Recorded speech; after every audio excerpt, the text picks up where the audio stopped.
முன்னர் குறிப்பிட்டதை போல என்னுடைய உரையின் அதிமுக்கியமான முன்னுரை போன்ற பகுதிகளை நம்முடைய சகோதரர் ஜெயலலிதா அவர்கள் மிக சிறப்பாக தந்து கொண்டிருக்கிறார்கள்.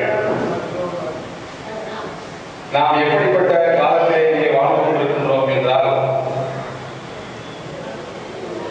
இந்தியாவிலே வாழக்கூடிய முஸ்லிம்களை அழிப்பதற்கும் முஸ்லிம்கள் இல்லாத ஒரு இந்தியாவை உருவாக்குவதற்கும் சுமார் 30 இயக்கங்கள் வேலை செய்து கொண்டிருக்கக்கூடிய ஒரு காலத்தில் வாழ்ந்து கொண்டிருக்கின்றோம். கலாச்சார தளத்தில் ஒரு இயக்கம், அடிதடி சண்டைகளுக்கு ஒரு இயக்கம், இலக்கியங்கள் வழியாக முஸ்லிம்களை வேறறுப்பதற்கு ஒரு இயக்கம், முஸ்லிம் பெண்மணிகளை வழிகேட்டில் அழைத்து சென்று பம்பாயிலே சென்று விபச்சாரிகளாக மாற்றுவதற்கு இயக்கம், இளைஞர்களை கலாச்சார சீரழிவுக்கு உட்படுத்துவதற்கு ஒரு இயக்கம், இப்படியான முஸ்லிம்களின் சமூக பொருளாதார அரசியல் ஒழுக்கம் இப்படி பல்வேறு பகுதிகளையும் அழைத்து முஸ்லிம்கள் இந்தியாவை இல்லாத ஒரு இந்தியாவை உருவாக்க வேண்டும். இல்லை என்றால் விஸ்வரூப் திரைப்படத்திலே கமல்ஹாசன் காட்டியதை போல கிருஷ்ணா என்று அடிவாங்கும் போது அழுகின்ற முஸ்லிம்களை கொண்ட இந்தியாவாக இந்த இந்தியா அமைய வேண்டும் என்கிற நிலையில் பல்வேறு விதமான சதிகளும் அரங்கேறிக் கொண்டிருக்கக்கூடிய ஒரு நாட்டில் ஒரு சூழ்நிலையில் நாம் வாழ்ந்து கொண்டிருக்கின்றோம். அரசாங்கத்தின் சார்பிலேயே, இந்திய அரசாங்கத்தின் சார்பிலேயே முஸ்லிம்களை பிடித்து சென்று சித்திரவதை செய்வதற்காக வேண்டிய 5 சித்திரவதை கூடங்களை நம்முடைய மத்திய அரசு நடத்தி கொண்டிருக்கிறது என்று சொன்னால் உங்களுக்கு ஆச்சரியமாக கூட இருக்கலாம். ஆனால் அதுதான் உண்மை. இப்படிப்பட்ட சூழ்நிலையில் பிடித்து செல்லக்கூடிய முஸ்லிம்கள் விரலை ஆட்டுகிறவர்களா, நீட்டுகிறவர்களா, தலையிலே தொப்பியை கவிழ்த்துகிறவர்களா அல்லது கவிழ்த்திருக்கிற தொப்பியை எடுக்கிறவர்களா என்றெல்லாம் அரசாங்கமும் பார்ப்பதில்லை. முஸ்லிம்களை அழிப்பதற்காக இயக்கம் நடத்தி கொண்டிருப்பவர்களும் பார்ப்பதில்லை.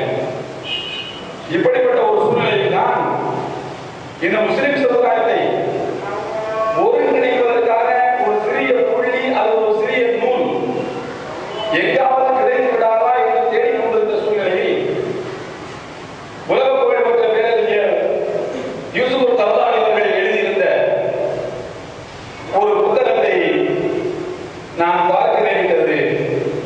அதனுடைய உள்ளடக்கத்தை நம்முடைய தாருல் இஸ்லாம் ஃபவுண்டேஷன் ட்ரஸ்டினுடைய தலைவர் குலாம் முகமது அண்ணன் அவர்களிடத்தில் பேசிய போது உடனடியாக அது மொழிபெயர்க்கப்பட்டு வர வேண்டும் என்ற வேண்டுகோளை தெரிவித்தார்கள். அந்த அடிப்படையில் உங்களுக்கு முன்னால் இந்த நூல் வெளியிடப்பட்டிருக்கிறது. அதனுடைய அறிமுக விழா தான் இங்கே இப்போது நடைபெற்றுக் கொண்டிருக்கிறது. இன்ஷா அல்லாஹ் கீழே அந்த புத்தகம் விற்பனைக்கு வைக்கப்பட்டிருக்கிறது. இன்றைய தினம் இந்த நிகழ்வில் இப்போது நீங்கள் வாங்கி சென்றீர்கள் என்று சொன்னால் 130 ரூபாய்க்கு இந்த புத்தகத்தை உங்களுக்கு தருவதற்கு நாங்கள் முடிவு செய்திருக்கின்றோம். அதனால் ஏற்படக்கூடிய இழப்போ அது ஒரு பெரிய இழப்பு அல்ல. உங்களுக்கு வந்து சேருவதுதான் அது ஒரு பெரிய மெரிட், அது ஒரு பெரிய சொத்து. இதனுடைய உண்மையான விலை 175 ரூபாய். இந்த அரங்கத்தில் வாங்கி செல்லக்கூடியவர்களுக்கு 130 ரூபாய்க்கு அதை கொடுப்பதாக நாங்கள் முடிவு செய்திருக்கின்றோம். அதை அனைவரும் வாங்கி செல்லும்படி ஆரம்பமாக உங்களுக்கு முன்னால் ஒரு கோரிக்கையை வைத்து என்னுடைய உரையை நான் தொடங்குகிறேன். அன்புக்குரியவர்களே, நான் உங்களுக்கு முன்னர் சொன்னதை போல நம்மை ஆபத்துகள் சூழ்ந்திருக்கின்றன. இந்த ஆபத்துகளினுடைய யதார்த்த வடிவத்தை நாம் புரிந்து கொள்ளாமல் நாம் இன்னொரு உலகத்தை சஞ்சரித்துக் கொண்டிருக்கிறோம். அது என்ன உலகம் என்றால் முஸ்லிம்களை முஸ்லிம்களுக்கு எதிரிகளாக காட்டுகிற உலகம். உண்மையான எதிரி எங்கே இருக்கிறான் என்று நம்முடைய கண்களுக்கு முன்னாலே தெரிந்தாலும் கூட நீ எனக்கு எதிரி என்ன, என் எதிரி என் தெருவிலே இருக்கிறான், என் பக்கத்து வீட்டிலே இருக்கிறான், என் விடவுள்ள சகோதரன் எனக்கு எதிரி என்று முஸ்லிம்களை முஸ்லிம்களுக்கு எதிரிகளாக காட்டக்கூடிய ஒரு மாய உலகத்திலே நாம் வீழ்ந்து கிடக்கின்றோம். அன்பு சகோதரர்களே,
இதுவே உண்மை பெரிய புத்தகமா இருக்கும். பல வழிகளில் கூட அது போல தெரியும்.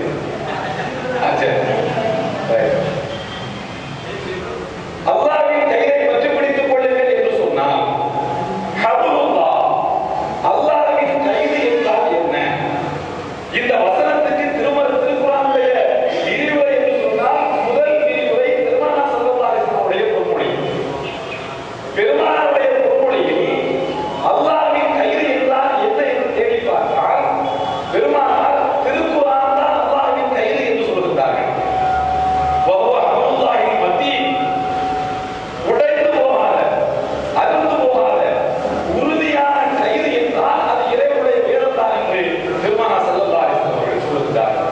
அப்படியானால் இறை வேதத்தை நாம் பற்றி பிடிக்க வேண்டும் என்று பெருமானார் சொல்கிறார்கள். அல்லாஹ் அப்படி சொல்கிறார் என்பதுதான் அதற்கு பொருள். இறை வேதத்தை பற்றி பிடித்தால் பிணக்கு வரலானே செய்யும். எனவே முஸ்லிம்கள் ஒரு மசாலாவிலே ஒன்றாக ஒன்று கூடி நிற்க முடியாது என்று நம்முடைய சகோதரர்களிலே சிலர் சொல்லுகிறார். அருமை சகோதரர்களே, நாம் இந்த வசனத்தினுடைய அடுத்த பகுதிக்கு வர வேண்டும். ஒரு வசனத்தை புரிய வேண்டும் என்றால் அதற்கு மேலும் அதற்கு கீழும் இறைவன் என்ன சொல்கிறான் என்பதை நாம் முதலில் புரிந்து கொள்ள வேண்டும். அல்லாஹ் சொல்கிறான், நீங்கள் அல்லாஹ்வின் வேதம் என்ற இந்த கயிறை பற்றி பிடித்துக் கொள்ளுங்கள், பிரிந்து விடாதீர்கள். அல்லாஹ்வின் வேதத்தை பற்றி பிடிக்க முற்பட்டால் நீங்கள் பிரிந்து போகக்கூடிய ஒரு சூழ்நிலை உங்களுக்கு வரலாம். ஆனால் நீங்கள் பிரிந்து விடக்கூடாது. அல்லாஹ் எப்படி சொல்லவில்லை, கருத்து வேறுபாடு கொள்ளாதீர்கள் என்று சொல்லவில்லை. அல்லாஹ்வின் வேதத்தை நீங்கள் பற்றி பிடித்தால் உங்களுக்கிடையே கருத்து வேறுபாடு வரத்தான் செய்யும். அந்த கருத்து வேறுபாடுகளாக இருக்க வேண்டுமே அல்லாமல் நீங்கள் உங்களுக்கிடையே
வைக்க முடியாது. அசுத்தம் அசுத்தம் வைக்க முடியாது. ரெண்டு அர்த்தத்தை ஏதாவது ஒன்றுதான் வைத்தாக வேண்டும். அப்படி வைத்து பக்கத்து வீட்டுக்காரன் சுத்தம் என்ற அர்த்தத்தை வைத்து அதனுடைய அமல் செய்யட்டும். அசுத்தம் என்ற பொருளை வைத்து இந்த வீட்டுக்காரன் செயல்படுத்தி அவன் அந்த பொருளை வைத்துக் கொண்டு அந்த வீட்டில் பிரச்சனை வந்து அப்படி தான் இருக்கட்டும். ஆனால் ரெண்டு பேரும் உண்மையாக இருக்கணும், பிரித்து விடக்கூடாது. இதுதான் அல்லாஹ் நமக்கு வைக்கிற சோதனை. ரெண்டு அர்த்தம் மாதிரியான வாசகத்தை பயன்படுத்தி நாம் திருக்குறானை தருகிறேன். அதை நீ ஆராய்ச்சி செய்ய வேண்டும். செய்யாவிட்டால் உன்னுடைய உள்ளத்தில் என்ன கூட்டு தொங்குகிறதா, நீ ஆராய்ச்சி செய்ய மாட்டாயா என்று நான் கேட்பேன். பெருமானார் சொன்னார்கள், ஆராய்ச்சி செய்கிற வசனங்களை ஓதி ஒருவர் கடந்து சென்றால், அந்த வசனங்களை ஆய்வு செய்யாமல் அடுத்த வசனத்துக்கு போய்விட்டால் வயலுள்ளவும் அவனுக்கு கேடு என்று பெருமானார் சொன்னார்கள். ஆய்வு செய்ய மாட்டாயா என்று கேட்பேன். உன் உள்ளத்தில் கூட்டு தொங்குகிறதா என்று கேட்பேன். ஆய்வு செய்யாவிட்டால் உனக்கு கேடுதான் என்று உன்னை சபிப்பேன். நீ ஆய்வு செய்ய வேண்டும், அதில் இரண்டு அர்த்தம் வர வேண்டும், ஆனால் நீ உண்மையா இருக்கணும். இதுதான் அல்லாஹ் நமக்கு வைத்திருக்கிற சோதனை. இந்த சோதனையில இந்த சமுதாயம் பெரிய அளவில் தோற்று போய்விட்டது. அதனால்தான் இன்றைக்கும் நாம் நமக்கு எதிராக 30 இயக்கங்கள் இருக்க வைத்து பார்த்துக் கொண்டிருக்கிறோம். இல்லையென்றால் நமக்கு எதிராக 30 இயக்கம் நடத்துகிற துணிச்சல் நாட்டில் உள்ளவனுக்கு வருமா? அந்த துணிச்சல் ஏன் இருக்கிறது? நமக்குள்ளேயே 40 இயக்கம் பிறகு 30 இயக்கம் இருந்தால் சம்பந்தம் இருக்கிறது அவை விட்டு வைத்திருக்கிறோம். இன்னும் பாருங்கள், உங்களுக்கு திருக்குறானிலே நான் உங்களுக்கு சாதனைகளை சொல்லுகிறேன். தொழுகைக்கு முன்னால் நீங்க ஆட்ட வேண்டும், அசைக்க வேண்டும் என்று சட்டை போடுறீங்க இல்லையா? அதுக்கு முன்னாலே ஒரு சட்டை இருக்கு. அதை ஏன் நீங்க ஏன் போடணும் நான் உங்களை கேட்கிறேன். அதான் சொல்றான், நீங்கள் தொழுகைக்கு ஒது செய்வதற்கு தயாராகிவிட்டால் தொழுகை ஒருவரை சட்டை போட்டுக்கணும், நீங்க போடல. விதா குந்தும் விதா சலாத்தி, நீங்கள் தொழுகைக்கு தயாராகிறீர்களானால் பதசிலு உஜூஹக்கும், உங்கள் முகங்களை நீங்கள் கழுவிக் கொள்ளுங்கள். ஐதியத்தில் மராபில், முழங்கை வரை உங்கள் கைகளை நீங்கள் கழுவிக் கொள்ளுங்கள்.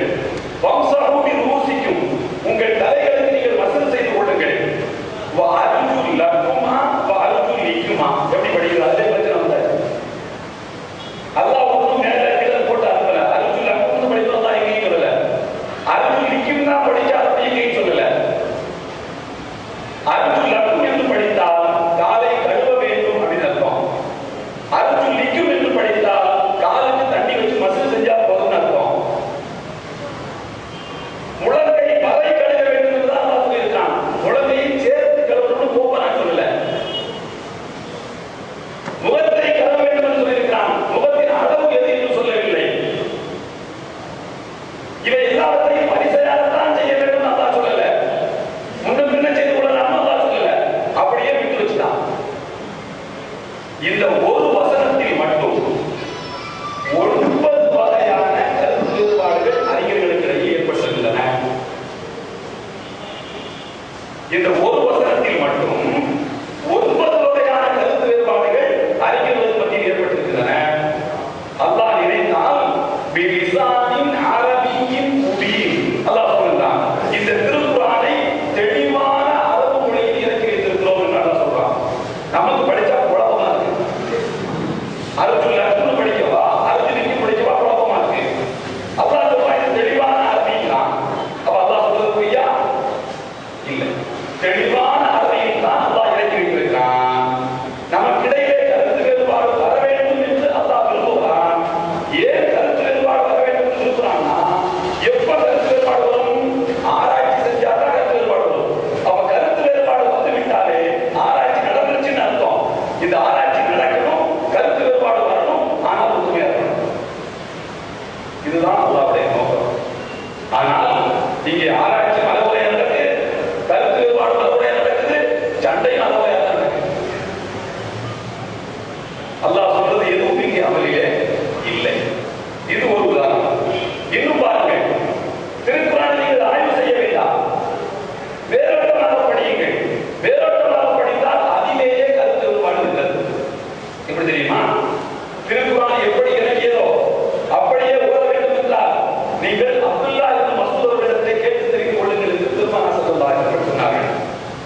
ஆனால் அப்துல்லாஹ் இப்னு மஸ்ஊத் அவர்கள் இதை எப்படி ஓதுவார்கள் தெரியுமா? வல்லைலி இதா யல்ஷா வன்னஹாரி இதா தஜல்லா வஸ்ஸகரி வல் உன்ஸா. ஆணின் மீதும் சத்தியமாக பெண்ணின் மீதும் சத்தியமாக என்று ஓதுவார்கள். அப்படிதான் புகாரில் இருக்கிறது. நம்பர் இருக்கிறது ஒரு மேனியா. ஹதீஸ் சொன்னா நம்பர் சொல்றது ஒரு மேனியா, ஒரு நோய் இருக்குது. அந்த நோயே எப்படி தீர்க்கிறது தெரியல. நான் நம்பர் சொல்லிடுறேன். புகாரில் இந்த ஹதீஸ் 4943 நீங்கள் எடுத்து பார்க்கணும். கண்டிப்பா கேட்டுட்டு நம்பிட்டு போக கூடாது. எடுத்து பார்க்க வேண்டும் என்று நான் விரும்புகிறேன். எப்போது நீங்கள் ஆராய்ச்சியுடைய தலைவாசி அடியெடுத்து வைக்கிறீர்களோ அப்போதுதான் நீங்கள் பிரச்சனையிலிருந்து வெளியே வருவீர்கள். எனவே நீங்கள் பாருங்கள். இப்போது அப்துல்லாஹ் இப்னு மஸ்ஊத் திருக்குர்ஆனுக்கு மாறாக நடந்து விட்டார், தலையை வெட்டு காலை வெட்டு என்று யாரும் முறை பார்த்து குற்றம் சாட்டவில்லை. இவர் துறவையினால் பின்னால் இருக்க மாட்டோம் என்று எந்த சாபியும் சொல்லவில்லை. குர்ஆனை வசனங்களை அவர் மாற்றி படிக்கிறார். இல்லையா? இது ஒன்று. இதை விட இன்னொரு பெரிய ஆச்சரியம் சொன்னால் ரொம்ப ஆச்சரியப்படுவீங்க. நாமல் தான் வைத்திருக்கக்கூடிய திருக்குர்ஆன் மொத்தம் எத்தனை சூரா இருக்கு? 114 சூரா இருக்கு. ஒன்றுக்கு பேர் பண்றீங்க 114 இருக்குல்ல, 114 சூறாக்கள் இருக்கிறது. ஆனால் அப்துல்லாஹ் இப்னு மஸ்ஊத் ரலியல்லாஹு அன்ஹு வைத்திருக்கக்கூடிய திருக்குர்ஆனிலே 112 சூறா தான். 2 சூறாக்கள் அவர்கள் வச்சிருக்கிற திருக்குர்ஆன்ல கிடையாது. யாராவது திருக்குர்ஆன் வச்சிருந்த 114 சூறா இருந்துச்சுன்னா அதை உடனே வாங்கி அந்த 2 சூறாவையும் அடிச்சுவாங்க அப்துல்லாஹ் இப்னு மஸ்ஊத் அவர்கள். அது என்ன சூறா தெரியுமா? குல் அஊது பில் ஃபலக், குல் அஊது பின் நாஸ். இந்த 2 சூறா தான். இதை தொழுகையிலே ஓதக்கூடாது என்று அவர்கள் சொல்வார்கள். ஏனென்றால் இந்த சூறா பெருமானார் ஸல்லல்லாஹு அலைஹி வஸல்லம் அவர்களுக்கு உடல்நல குறைவாக இருக்கும்போது அல்லாஹ் இறக்கி அருளினார். எனவே இது ஓதி பார்ப்பதற்கு என்று அல்லாஹ் இறக்கிய சூறா. இது குர்ஆனிலே சேர்க்கக்கூடாது என்று அப்துல்லாஹ் இப்னு மஸ்ஊத் அவர்கள் சொல்கிறார்கள். இந்த அப்துல்லாஹ் இப்னு மஸ்ஊத் அவர்களை ஓதச் சொல்லி பெருமானார் கேட்பார்கள், ரசித்து கேட்பார்கள். உங்களுக்கு குர்ஆனை எப்படி ஓதணும் பிரச்சனை வந்துவிட்டது என்றால் இவர்கள் கேட்டுக் கொள்ளுங்கள் என்று யாரை பெருமானார் காட்டினார்களோ அவர் வைத்திருக்கிற திருக்குர்ஆனில் 2 சூறா இல்லை. இந்த அப்துல்லாஹ் இப்னு மஸ்ஊத் பிடி வெட்டு காலை வெட்டு என்று இந்த சாபி சொல்லுங்க, அது அவருடைய கருத்து என்று அவரை அப்படியே விட்டு வைத்தார்கள். அப்படி சொல்வதற்கு ஒரு உரிமை இருக்கிறது. ஏனென்றால் அவர் ஒரு அறிஞர், ஆராய்ச்சியாளர் என்கிற அடிப்படையில் தான் சஹாபாக்கள் அவரை பார்த்தார்கள். எனவே திருக்குர்ஆனை நீங்கள் மேலோட்டமாக பார்த்தாலும் ஆய்வு செய்தாலும் கூட அதிலே கருத்து வேறுபாடு வரத்தான் செய்யும். கருத்து வேறுபாடு வரும். ஆனால் நீங்கள் பிரிந்து விடக்கூடாது. அந்த கருத்து வேறுபாடுகளுக்கு மத்தியிலே நீங்கள் ஒற்றுமையாக வாழ வேண்டும் என்பது அல்லாஹ் நமக்கு வைத்திருக்கக்கூடிய ஒரு சோதனை. இப்போது அல்லாஹ்வின் வேதத்தை பற்றி பிடித்துக் கொள்ளுங்கள், பிரிந்து விடாதீர்கள். அல்லாஹ்விடம் வந்தா பிரச்சனை தானே வரும் என்று சொன்னால் பிரச்சனை வராதுங்க. கருத்து வேறுபாடு வரும். பிரச்சனைக்கு நாமளா வச்சுக்கிறது. கருத்து வேறுபாடு வருவதற்கு அல்லாஹ் காரணம், பிரச்சனை வருவதற்கு உங்கள் மனசுக்குள்ள இருக்கக்கூடிய ஷைத்தான் காரணம், அல்லது நான் தலைவராக வேண்டும் என்று சொல்லும்போது காரணம், அல்லது இன்னொருடைய தலைமை பதவி பாதுகாக்கப்பட வேண்டும் என்று சொல்லும்போது அதற்கு காரணம். பிளவுபடுவதற்கு அல்லாஹ் காரணம் இல்லை, கருத்து வேறுபாடு வருவதற்கு தான் அல்லாஹ் காரணமாக இருக்கிறான். அல்லாஹ் சொல்கிறான், நான் இப்படித்தான் உங்களுக்கு குர்ஆனை தருவேன், நீங்க அதை ஆராய்ச்சி பண்ணி 2 வழியாக செயல்பட வேண்டும். ஆனால் புரிந்து விடக்கூடாது. சம்மதம் பண்ணிக்கோ, கொடுக்கல் வாங்க பண்ணிக்கோ, பொருள் விட்டு கொடுத்துக்கொள், சகோதரன் என்று சொல்லிக்கொள், இப்படித்தான் நீ வாழ வேண்டும் என்று அல்லாஹ் சொல்லுவான். இது குர்ஆனில் இருந்து நான் உங்களுக்கு சொல்வது. ஹதீஸ் என்பது ஒரு கடல். திருக்குர்ஆன் 6666 குர்ஆன் ஒரு கடல் தான். ஆனால் ஹதீஸ் பெருமானாருடைய 23 ஆண்டு கால அனுபவ வாழ்க்கை. அதிலிருந்து உங்களுக்கு இந்த உதாரணத்தை சொல்கிறேன். சஹாபாக்கள் எப்படியெல்லாம் இந்த பிரச்சனையை பார்த்திருக்கிறார்கள் என்று பாருங்கள். புகாரிலே வரக்கூடிய ஒரு ஹதீஸ் 5379. தயவு செய்து நீங்கள் பாருங்கள் போய். 5379வது ஹதீஸ். ஹஜ்ரத் அனஸ் ரலியல்லாஹு அன்ஹு ரசூலுல்லாஹ்வுக்கு 10 ஆண்டு காலம் பணிவிடை செய்தவர் அனஸ் ரலியல்லாஹு அன்ஹு. அவர்கள் சொல்கிறார்கள், நான் ரசூலுல்லாஹ்வோடு ஒரு விருந்துக்கு சென்றிருந்தேன். அந்த விருந்துக்கு போனால் அந்த விருந்து நம்மளோட உப்புக்கட்டை இருக்குல்ல, ஃப்ரிட்ஜெல்லாம் கண்டுபிடிக்காத காலத்துல கறியை ரொம்ப நாளைக்கு வச்சு சாப்பிடுறது எப்படி ஆராய்ச்சி பண்ணி கண்டுபிடிச்ச முடிவுல தான் உப்புக்கொண்டாம். மசாலா தடவி உப்பு தடவி வெயில காய வச்சு திரும்ப அளவு சாப்பிடுறது. இதை நாம் பொறிச்சு சாப்பிடுவோம். அரபு நாட்டில் சாதனாவை போட்டு சாப்பிடுவாங்க. இன்றைக்கு கிழக்கரை காலப்பட்டு அதெல்லாம் பண்ணுவோம். ஊர்களில் அரபு நாட்டு ஸ்டைல சாதனாவை போட்டு தான் சாப்பிடுவாங்க. இந்த கதிர் என்ற உப்புக்கண்டம் அதை சாதனாவில் போட்டு சமைத்து ஒரு கொஞ்சம் ரொட்டி தயார் பண்ணி ரசூலுல்லாஹ்வுக்கு முன்னால நிறுத்தி வைக்கப்படுது. புகாரில வரக்கூடிய ஹதீஸ். அந்த சால்னால உப்புக்கண்ட சால்னாவில சுரைக்காய் போடப்படுகிறது. சுரைக்காவும் முனைக்கறியா இருக்கும், உருளைக்கிழங்கு முருங்கைக்காய் போடுற மாதிரி சுரைக்காவும் உள்ள இருக்குது. ரொட்டி வைக்கப்பட்டு சால்னா ஊற்றப்பட்டது. பெருமானார் ஸல்லல்லாஹு அலைஹி வஸல்லம் அந்த உப்புக்கண்டத்தை சாப்பிடுவதற்கு பதிலாக உப்புக்கண்டத்தை அப்படியே தள்ளி விட்டுட்டு சுரைக்காவை எடுத்து சாப்பிட்டார். அதில் நாசரில்லாமல் சொல்கிறார்கள், வகான யததபஅு துபா, சுரைக்காயை தேடி தேடி சாப்பிட்டார்கள். அதுக்கு அர்த்தம் உடனே அர்த்தம் கறியை அவாய்ட் பண்ணிட்டு சுரைக்காவை பெருமானார் தேடி தேடி சாப்பிட்டார்கள். அந்த ஹதீஸ் அதோட முடியவில்லை. பெருமானாருக்கு 10 ஆண்டு காலம் பணிவிடை செய்த அனஸ் ரலியல்லாஹு அன்ஹு சொல்கிறார்கள், இந்த சம்பவத்தை நான் பார்த்ததிலிருந்து நான் எந்த விருந்துக்கு போனாலும் சுரைக்காயை நானும் தேடி தேடி சாப்பிட ஆரம்பித்தேன். நானும் சுரைக்காய் தேடி சாப்பிடுவேன், கறியை ஒதுக்கி விடுவேன் என்று அனஸ் ரலியல்லாஹு அன்ஹு சொல்கிறார். அனஸ் ரலியல்லாஹு அன்ஹு மட்டும்தான் அப்படி. அந்த விருந்தில் பங்கேற்ற மற்ற சஹாபாக்கள், அபூபக்கர் சித்திக், உமர் ரலியல்லாஹு அன்ஹு மாதிரியான பெரும் பெரும் சஹாபாக்கள் எல்லாம் அதற்கு பின்னாலும் சுரைக்காய்க்கு சரியாக எந்த மரியாதையும் கொடுக்கல. கறி விரும்பி சாப்பிடுவாங்க, எல்லாத்தையும் சாப்பிடுவாங்க. அனஸ் ரலியல்லாஹு அன்ஹு என்ன நினைக்கிறார்கள் என்றால், பெருமானார் சுரைக்காயை விரும்பினார்கள். ஏன் என்பதற்கு எனக்கு காரணம் தேவையில்லை, நானும் சுரைக்காயை விரும்புவேன்.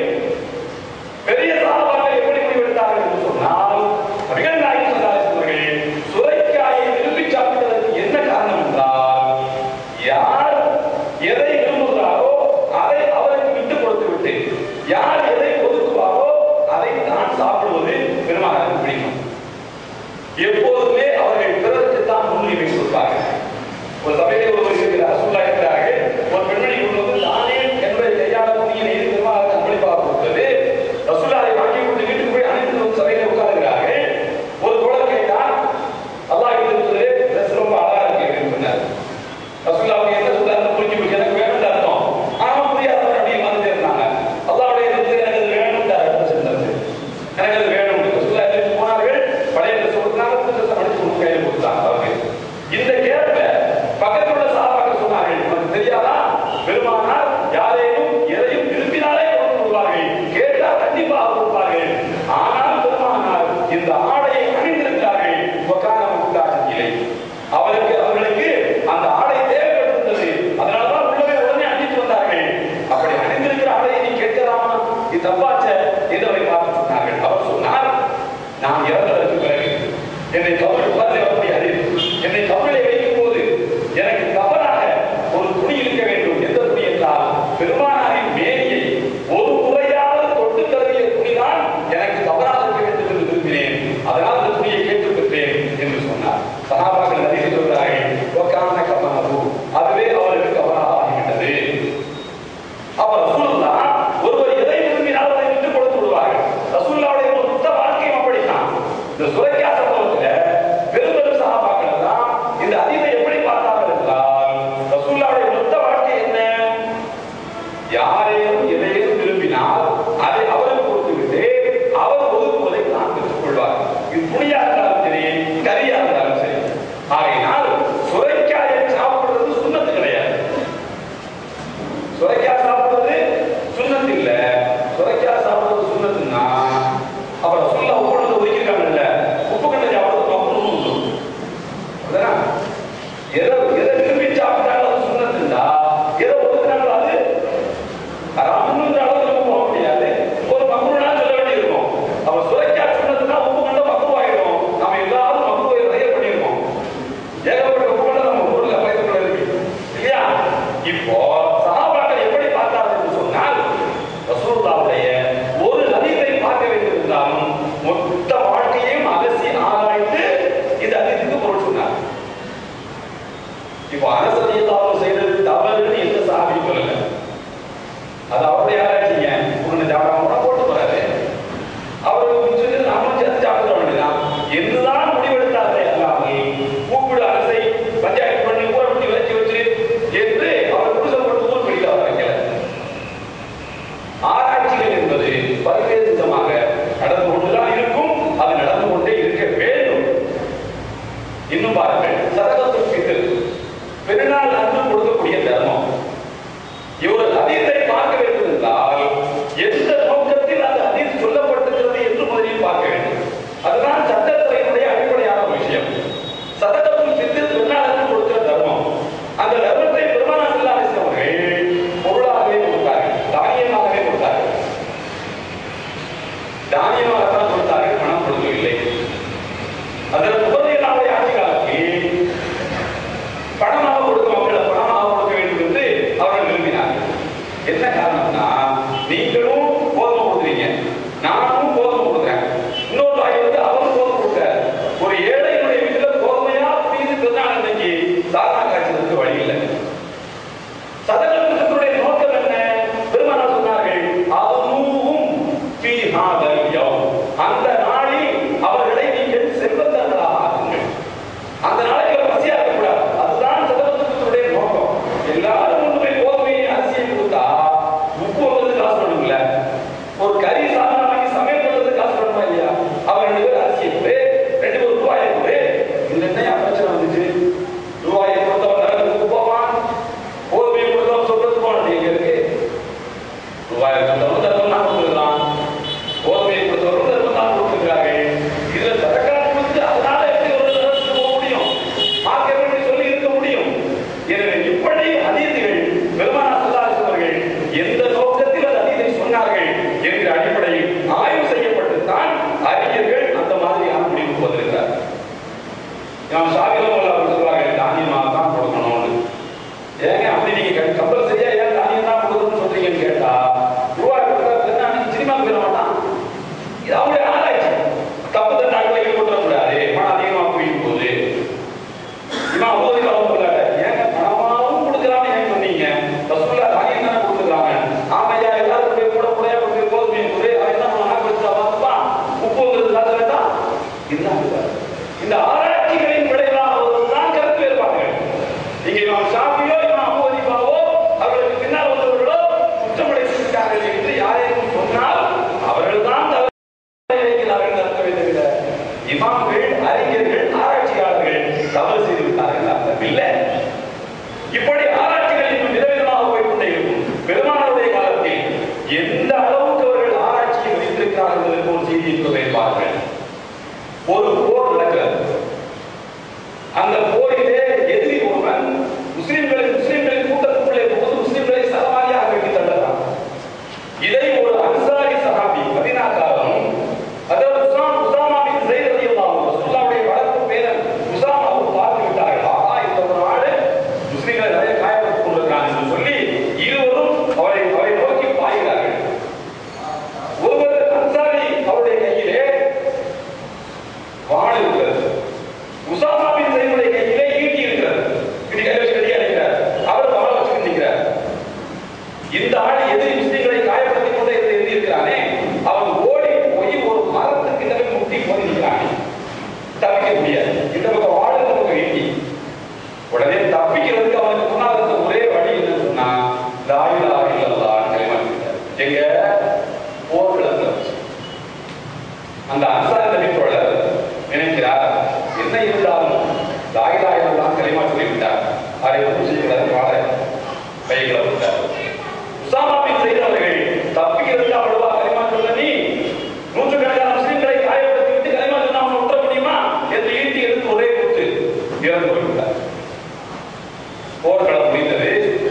சுருதாய் சொல்லாதே அதாவது உஸாமா பின் ஸைத் அவர்கள் நடந்து கொண்ட இந்த விதத்தை தோழர்கள் எடுத்துச் சொல்கிறார்கள்.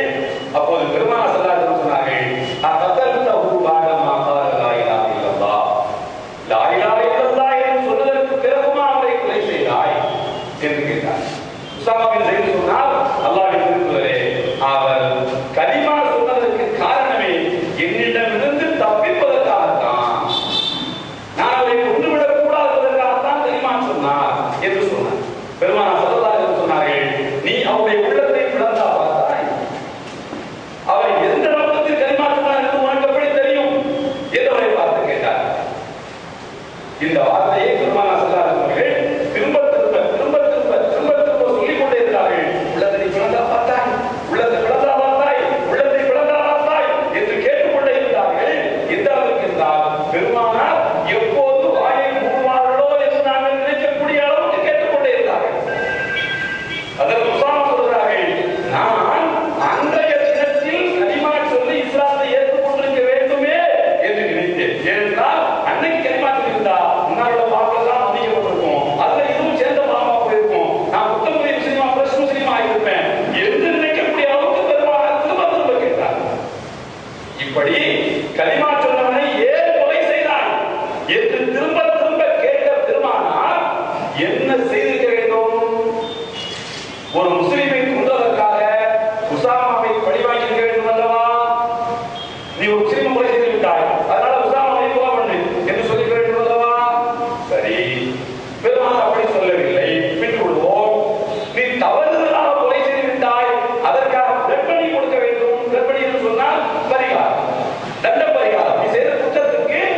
உசாமா செய்தது பெருமானார் அங்கீகரித்தார்களா எதிர்த்தார்களா? சொல்லுவோம். உசாமா செய்ததை பெருமானார் எதிர்த்தார்களா அங்கீகரித்தார்களா? குழப்பமாக இல்லையா? தலைமுறை குச்சிக்கலாம் இல்லையா? இதுதான் ஆராய்ச்சி. இன்னும் சொன்னால் பெருமானார் அவர்கள் தன்னுடைய கடைசி காலத்திலே அனுப்பிய கடைசி படை ஹஜ்ரத் உஸாமாவின் செய்தவருடைய தலைமையிலே அனுப்பிய படைதான். சில சஹாபாக்கள் கூட சொன்னார்கள், இவர் சின்ன பிள்ளை ஆயிற்றே, போர்க்களத்திலே கரடுமுரடாக நடப்பவர் ஆயிற்றே, இவருடைய தலைமையில் உமரும் அபூபக்கரும் செல்ல வேண்டுமா? இது என்ன நியாயம் என்று கேட்டார். பெருமானார் ஸல்லல்லாஹு அலைஹி வஸல்லம் சொன்னார்கள், இன்னக்கும் நீங்கள் இவருடைய தலைமையை குறை சொன்னீர்களானால், இவருக்கு முன்னால் இவருடைய தந்தை செய்தவர்களின் தலைமையில் ஒரு படையை அனுப்பினேனே, அப்போது அதையும் நீங்கள் குறை சொல்லி இருப்பீர்கள் என்று சொன்னார். என்ன அர்த்தம்? இவர் கூடாது அர்த்தம். இதோடு முடியல. பெருமானார் வஃபாத்தாகிவிட்டார்கள் செய்தியை கேள்விப்பட்டு அந்த படை திரும்ப வருது. ஹஜ்ரத் அபூபக்கர் சித்திக் அவர்கள் அதே உஸாமாவின் செய்தியுடைய தலைமையிலே அந்த படையை அனுப்பிட்டாங்க. ரசூலுல்லாஹி ஸல்லல்லாஹு அலைஹி வஸல்லம் உஸாமாவை பரிசு பண்ணாங்களா பாராட்டினாங்களா என்று எந்த முடிவுக்கும் நம்மாலே வர முடியவில்லை. இதுதான் சகோதரர்களை ஆராய்ச்சி என்பது இதுதான். தயவுசெய்து நாம் நுனிப்புள் வைக்கிற ஆராய்ச்சிகளை செய்யக்கூடாது. ஒருத்தன் ஒரு ஆராய்ச்சியாளர் சொன்னாராம், வைக்கோல் சாப்பிட்டால் கண்ணுக்கு நல்லது. வைக்கல் இருக்குல்ல, மானதிக வைக்கல் இருக்குல்ல, வைக்கோல் சாப்பிட்டா கண்ணுக்கு நல்லது. அது எப்படிப்பா அவனுக்கு தெரியும் வைக்கோல் சாப்பிட்டா கண்ணுக்கு நல்லது? ஆமா, எந்த மாடாவது கண்ணாடி போட்டிருக்கா? எந்த மாடாவது கண்ணாடி போட்டிருக்கா? அப்ப என்ன அர்த்தம்? வைக்கல் தொடர்ந்து சாப்பிடுறதுனால அது கண்ணுக்கு எந்த பிரச்சனையும் கிடையாது, அதனாலதான் மாடு சில கண்ணாடி போடல என்பது மாதிரியான ஆராய்ச்சிகளை தான் இன்றைக்கு இஸ்லாத்தின் மீது அறிஞர்கள் பெயரால் வளர்ந்து செய்து கொண்டிருக்கிறார். அன்புக்குரியவர்களே, ஆராய்ச்சிகள் என்பது ஒரு அளவோடு முடித்துவிடக்கூடியது அல்ல. நபிகள் பெருமானார் ஸல்லல்லாஹு அலைஹி வஸல்லம் தெரியல தெரிந்தவர்கள் சொன்னதை போல அதில் அப்துல்லாஹ் அவர்கள் அவரிடத்தில் வந்து ஒரு ஈரான் வாசி கேட்கிறான், நான் எஹ்ராமில் இருக்கும்போது கொசுவை கொலை செய்து விட்டேன், இதற்கு என்ன பரிகாரம் என்று. அரை வழியில் ரொம்ப அருமையாக சொன்னார்கள், ஹஜ்ரத் பெருமானாருடைய பேரனை கொலை செய்து விட்டு அதற்கு பரிகாரம் தேடாமல் கொசுவை கொண்டதற்கு பரிகாரம் தேடி கொடுக்கிறீர்கள் என்று சொன்னார். அன்புக்குரியவர்களே, நான் கேட்கிறேன், 1992 டிசம்பர் ஆகிலே பட்டப்பகலிலே பள்ளிவாசலை இடித்த நேரத்திலே என்ன செய்திருக்க வேண்டும்? மார்க்க அறிஞர்கள் ஒரு ஜிஹாதை இந்திய அரசுக்கு தாக்கப்பாடம் இருக்க வேண்டும் இல்லையா? அப்போதுதான் இந்த குர்ஆன் செய்ய போச்சு. பள்ளிவாசல் நமக்கு எதிராக அநியாயம் செய்யும் போது என்ன செய்ய வேண்டும்? அல்லாஹ் சொல்கிறான், உதினலில்லதீன யுகாந்தூன பிஅன்னஹும் ظلموا. அநீதி இழைக்கப்பட்டவர்கள், அநீதி செய்தவனை எதிர்த்து போராட அனுமதி வழங்கப்பட்டு விட்டது. இன்னொரு வசனத்தில் சொல்கிறான், குத்திப அலைக்குமுல் கிதால், சண்டை போடுவது உங்களுக்கு கடமையாக்கப்பட்டு விட்டது. அல்லாஹ் சொல்கிறானே, எதிரியை எதிர்த்து போராட வேண்டும் என்று சொன்னால் அப்போ குர்ஆன் இரண்டாவது சமுதாயத்துக்குள்ள சண்டை போடணும்னா அப்பாவிப்பட்டாரா மச்சான் அவரை போட்டு தருவதற்கு குர்ஆன் முதலாவது. என்ன ஆராய்ச்சி அப்படின்னா உனக்கு அவனுக்கு வந்து பயம், இவன் பேரைய இவனை போட்டு தருவது உனக்கு குர்ஆன் இல்லை. ஒரு தைரியம் இருந்தால் என்ன செய்திருக்க வேண்டும்? குர்ஆனையும் ஹதீஸையும் எதிரிகளுக்கு முன்னாலே கொண்டு வந்து நிறுத்தி இந்த சமுதாயத்தை எதிரிகளுக்கு அநியாயத்தை இருந்து மீட்டிருக்க வேண்டும். அன்பு சகோதரர்களே, இன்னும் சொல்லுகிறே பாருங்கள், ஒவ்வொரு பிரச்சனையும் ஒவ்வொரு மசாலாவையும் எதுவாக இருந்தாலும் அதனுடைய அடிப்படையில் மகாசிம் ஷரியா என்பதற்கு பெயர். ஷரியத்து ஒரு சட்டத்தை ஏன் சொல்லுவது என்கிற அடிப்படை நோக்கத்தை பாருங்கள். ஹஜ்ஜிலே குர்பானி கொடுக்கணும் இல்லையா? தவல்லுத் செய்யக்கூடியவர்கள், ஹஜ்ஜை திரான் செய்யக்கூடியவர்கள் குர்பானி கொடுக்க வேண்டும். ஹஜ்ரத் உமர் ரலியல்லாஹு அன்ஹு அவர்கள் ஹஜ்ஜுக்கு வந்திருக்கிறார்கள். பெருமானாரோடு அவங்கள்ட்ட குர்பானி கொடுக்கிறதுக்கு பலி பிராணி மிருகம் இல்லை. அப்போ ஒரு நபித்தோழர் என்ன பண்றார்? ஹஜ்ரத் உமர் ரலியல்லாஹு அன்ஹு அவர்களுக்கு ஒரு ஒட்டகத்தை அன்பளிப்பாக கொடுத்தார். ஹஜ்ரத் உமர் அவர்களுக்கு ஒட்டகத்தை அன்பளிப்பாக கொடுத்து, உங்ககிட்ட வந்து ஹதி கொடுக்கிறதுக்கு பலி பிராணி கொடுப்பதற்கு குர்பானி கொடுக்கிறதுக்கு நிறுத்தம் இல்லை, இந்த ஒட்டகத்தை நீங்கள் வைத்துக் கொள்ளுங்கள் என்று கொடுக்கிறார். ஹஜ்ரத் உமர் ரலியல்லாஹு அன்ஹு ஒட்டகத்தை பார்க்கிறாங்க. ஒரு காலத்துல ஒட்டகம் வச்சாங்க, மனிதர்களை எடை போட தெரிந்த மாமனிதர் ஹஜ்ரத் உமர் ஒட்டகத்தை யாரும் தெரியாது. பார்க்கிறாரு, இந்த ஒட்டகம் 300 தீனாருக்கு போகும். தீனார்னா தங்க காசு. இந்த ஒட்டகத்தை அப்படியே வித்தம் சொன்னா எவ்வளவு கிடைக்கும்? 300 தங்க காசுகள் கிடைக்கும். அவர்கள் யோசிக்கிறார்கள், ஒரு ஒட்டகத்தினுடைய சாதாரண ஒட்டகத்தினுடைய விலை அப்படின்னு பார்த்தாலே எவ்வளவு ஆகும்? ஒரு 50 தீனார் தான் வரும்.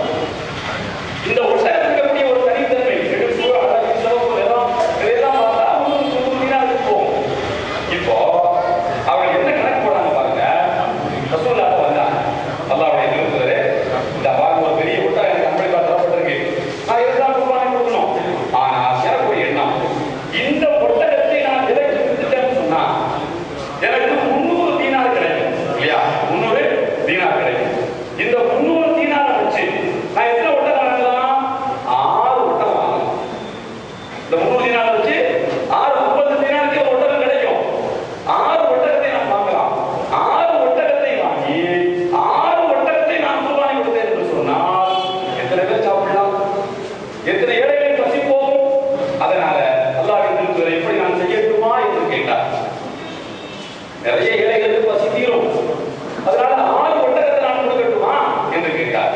பெருமானார் ஸல்லல்லாஹு அலைஹி வஸல்லம் சொன்னார்கள், அந்த